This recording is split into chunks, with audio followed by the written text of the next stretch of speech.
Hello, my dear students. Welcome to my YouTube channel in SP Civilian. Upon population forecasting की methods देख रहे हैं, जिसमें से अपन ने दो मेथड पढ़ी थी, mathematical method and graphical method. Mathematical method में अपन ने arithmetic increase, geometric increase, incremental increase and decrease growth rate method को डिस्कस कर चुके हैं। आज अपन ग्राफिकल मेथड की फर्स्ट मेथड को डिस्कस करने जा रहे हैं, लॉजिस्टिक कर्व मेथड। इसके बाद अपन simple graphical and comparative graphical method को भी डिस्कस करेंगे। तो first is logistic curve method. Logistic curve method को अपन ग्रोथ कर्व और एस कर्व के नाम से भी जानते हैं। The logistic method is suitable for regions where the rate of increase or decrease of population with time and also the population growth is likely to reach as ultimate saturation limit because of special local factors.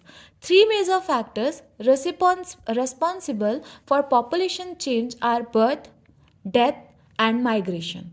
It is also called as S-curve because of its shape. In logistic method, we find equation of logistic curve. If P naught initial population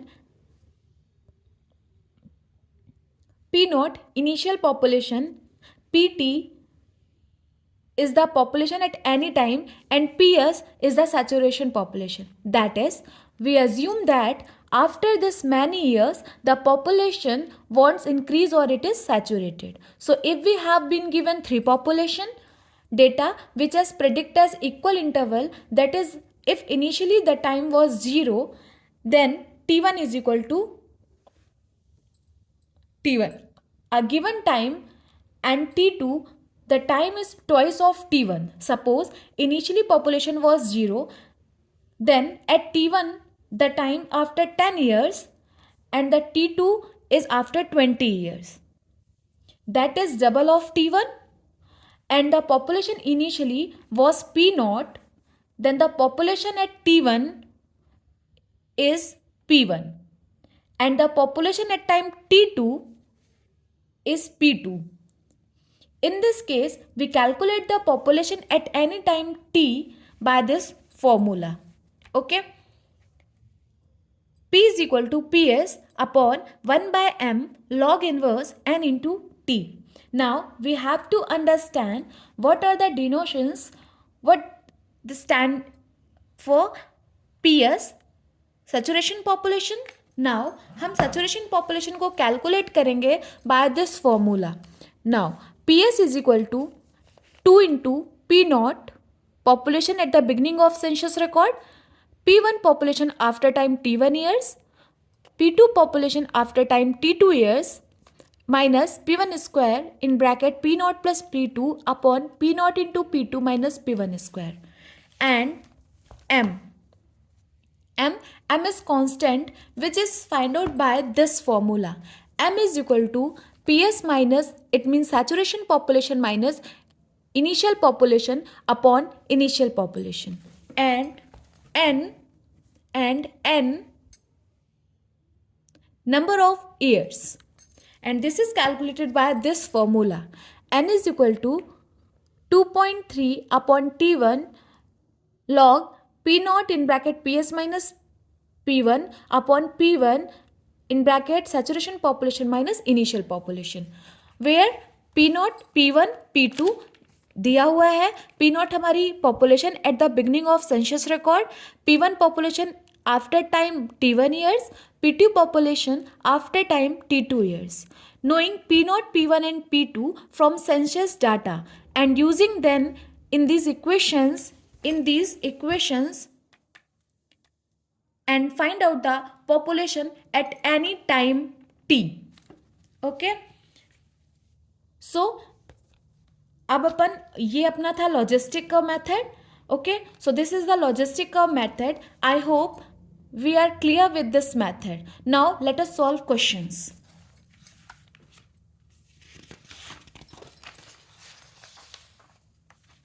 Now, this is question.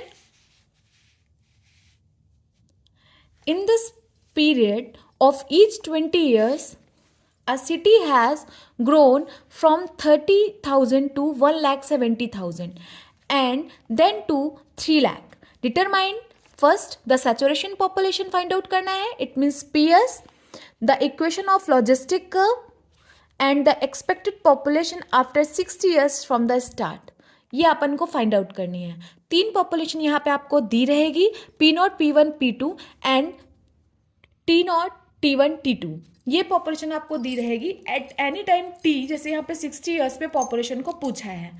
तो अपन इसको कैसे solve करेंगे, तो यहाँ पे अपन सबसे पहले देखते हैं, हमें P0 पॉपुलेशन दी हुई है क्वेश्चन में। क्वेश्चन में आप देखेंगे हमको P0 पॉपुलेशन दी हुई है। P0 population is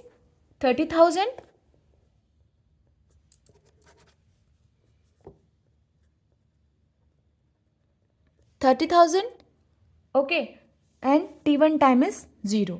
P1 is equal to दिया हुआ है अपन को 1,70,000 एंड T1 इज 20 ईयर्स, ये दिया हुआ है। इफ 2 पीरियड्स ऑफ ईच 20, हर 20 साल के 2 पीरियड दिए हुए हैं, तो पहला 20 ईयर्स हो गया, इसके दूसरा पीरियड कितना हो जाएगा अपना 40 ईयर्स। और जहां पे P2 पॉपुलेशन कितनी हो गई है 30,000 से, P0 अपनी थी 30,000, फिर 1,70,000 एंड देन 3 लाख, ये हो गया। ये अपन को P0, P1 एंड P2 दिया है and T0 and in 2 periods of each 20 years, तो 20 ईयर्स के 2 पीरियड दिए हुए थे, 20 ईयर्स के, तो 20 एंड 40 हो गया। अब नाउ अपन यूजिंग इक्वेशन, तो अपनी इक्वेशन आपको पता था, फॉर्मूला है अपना P is equal to PS upon, sorry यहाँ पे क्वेश्चन में क्या पूछा है, सैचुरेशन पॉपुलेशन, तो सैचुरेशन पॉपुलेशन का आपको फॉर्मूला पता होना चाहिए। तो सैचुरेशन पॉपुलेशन का फॉर्मूला था 2 into P0 P1 into P2 minus P1 square in bracket P0 plus P2 upon P0 into P2 minus P1 square. इसमें अपन वैल्यूज रखेंगे, 2 into P0 30,000 into 1,70,000 into 3 lakh minus 1,70,000 square 30 in bracket 30,000 plus 3 lakh upon 30,000 into 3 lakh minus 1,70,000 square. तो अपन इसको solve करेंगे तो अपना answer आएगा 3,26,000। ये हमारा आया सैचुरेशन पॉपुलेशन। ये था अपना part A. Okay, now part B पूछा है the equation of logistic curve. Okay, तो the equation of logistic curve is P is equal to saturation population upon 1 plus log inverse in bracket n into T. ओके, अब यहाँ पे पूछ रहा है द इक्वेशन, ये हमारी लॉजिस्टिक कर्व की इक्वेशन है, इसमें अपन वैल्यू को पुट करेंगे। ठीक है, तो अपन को पहले यहाँ पे देखना, सैचुरेशन पॉपुलेशन तो हमने फाइंड आउट कर ली, बट अभी हमने m फाइंड आउट नहीं किया। तो m अपन को पता है कि m इज इक्वल टू होता है PS minus P0 upon P0। Saturation population आ गई 3,26,000 माइनस 30,000 अपॉन 30,000, तो इससे हमारा जो आंसर आएगा वो आएगा 9.87। ओके, ये हमारी m की वैल्यू आ गई और ये हमारी आई सैचुरेशन पॉपुलेशन की वैल्यू। अब नाउ ये निकाल लिया। अब अपन को यहाँ पे और क्या नहीं पता, n नहीं पता, तो अपन n फाइंड आउट करेंगे। n फाइंड आउट करने का फॉर्मूला है आपका 1 upon T1 log in bracket P0 PS minus P1 upon P1 in bracket PS minus P0। ये हमारी n को निकालने की वैल्यू है, तो अपन यहाँ पे रखेंगे 1 अपॉन 20, T1 रखना है, T1 is 20 log P0। P0 अपन को पता है कितना है, P0 is 30,000 into 2 3,26,000 minus P1 कितना पॉपुलेशन दिया हुआ है 1,70,000 upon P1 1,70,000 in bracket PS 3,26,000 minus P0 is 30,000 and calculate the answer. So answer will be minus 0.1186, approximate it will 0.119. ये आया अपना n आ गया. अब अपन ने यहाँ पे क्या निकाल लिया, इस इक्वेशन में PS saturation population find out कर लिया, एम फाइंड आउट कर लिया, एन फाइंड आउट कर लिया. अब यहाँ से क्या पूछ रहा है हमको तीसरे में, the expected population after 60 years, it mean T is equal to 60 years दिया है, ये सी पार्ट है. तो अब अपन यहाँ पे पी की वैल्यू पे वैल्यूज पुट करेंगे. तो P is equal to PS saturation population कितना आया 3,26,000 अपॉन 1 प्लस एम कितना निकाला अपन ने, एम निकाला 9.87. तो 9.87 log inverse N, number of years कितना निकाला अपन ने, एन की value minus 0.119. Okay, into T कितना दिया हुआ है 60 ईयर्स पे पूछा है, ये अपन फाइंड आउट करेंगे. तो अपना आंसर आएगा 3,23,470. This is the population at 60 years. Okay, तो इस प्रकार से अपन को इस क्वेश्चन को सॉल्व करना है. इसमें अपन को 3 पॉपुलेशन नोन रहेगी, हर टाइम उनके टाइम करस्पॉन्डेंस टाइम के बेसिस पे अपन को पॉपुलेशन दिया रहेगा. और जिस टाइम पे पॉपुलेशन पूछा है अपन ये इक्वेशंस, लॉजिस्टिक कर्व की मेथड की जो भी इक्वेशंस है, लॉजिस्टिक कर्व की जो इक्वेशंस है उनको यूज़ करके अपन पॉपुलेशन फाइंड आउट कर सकते हैं जिस भी ईयर्स की उन्होंने पूछा है. तो बेसिकली आपको इसमें इक्वेशन को याद रखना है, and this is the main equation. And next, इस इक्वेशन को के लिए अपन को पीएस पता होना चाहिए, एम पता होना चाहिए और एन पता होना चाहिए, और टी पे तो पूछा है निकालने के लिए. ठीक है, तो इस तरह से अपन इस क्वेश्चन को सॉल्व करेंगे. Okay, now we will proceed to the, अच्छा हाँ, इससे पहले अपना एक और क्वेश्चन है, जैसे ये है. आप देखिए इसमें अपन को ईयर्स दिया है, पॉपुलेशन दिया हुआ है. ईयर्स दिया हुआ है 1991, 2001, 2011, 2031 की पॉपुलेशन पूछा है, और उनके करस्पॉन्डिंग हमको पॉपुलेशन दिया हुआ है. और इसमें बोला है कि आपको 2031 की पॉपुलेशन को फाइंड आउट करना है. एक लॉजिस्टिक कर्व की इक्वेशन आपको पता होनी चाहिए, सैचुरेशन पॉपुलेशन फाइंड आउट करना है. तो अपन को सारे इक्वेशंस पता है, अपन उनमें वैल्यूज को पुट करेंगे और पॉपुलेशन फाइंड आउट कर देंगे. This is P0, P1, P2, ये this is P0, P1, P2, and इस वाले डिकेड पे अपन को पॉपुलेशन फाइंड आउट करनी है.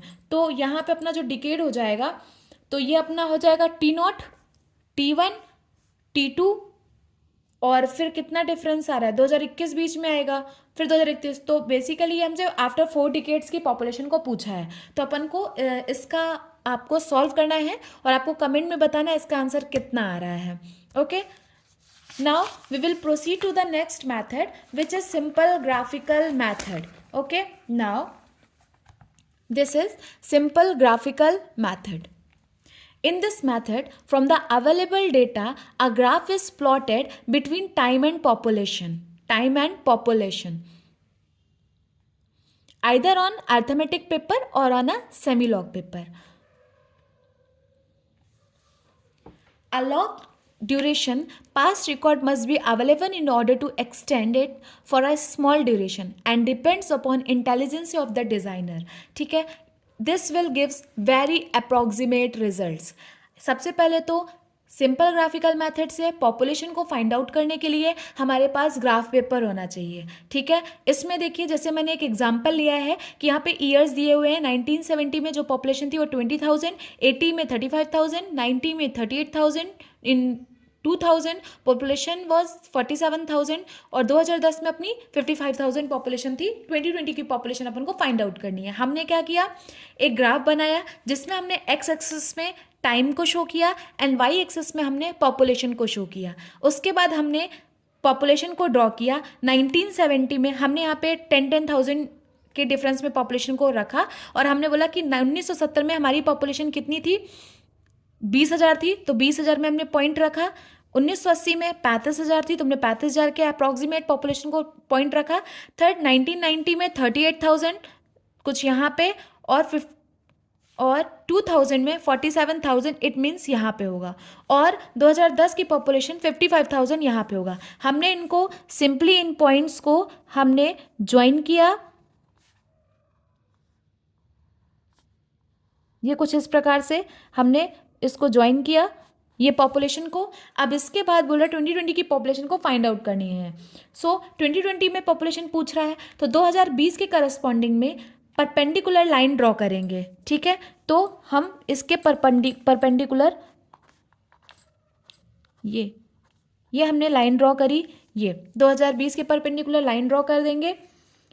ग्राफ एक्सटेंड करेंगे, तो ये ग्राफ हमने कुछ इस प्रकार से एक्सटेंड किया, तो वहाँ पर एक्स एक्सिस के पैरेलल एक लाइन ड्रॉ करेंगे, और जहाँ पर वो ये देखिए ये हमने किया, ये यहाँ पे कुछ इंटरसेक्ट कर रहा है, ये ग्राफ एक्सटेंड करेंगे तो दोनों जहाँ पर इंटरसेक्ट कर रहे हैं, it means this point, okay.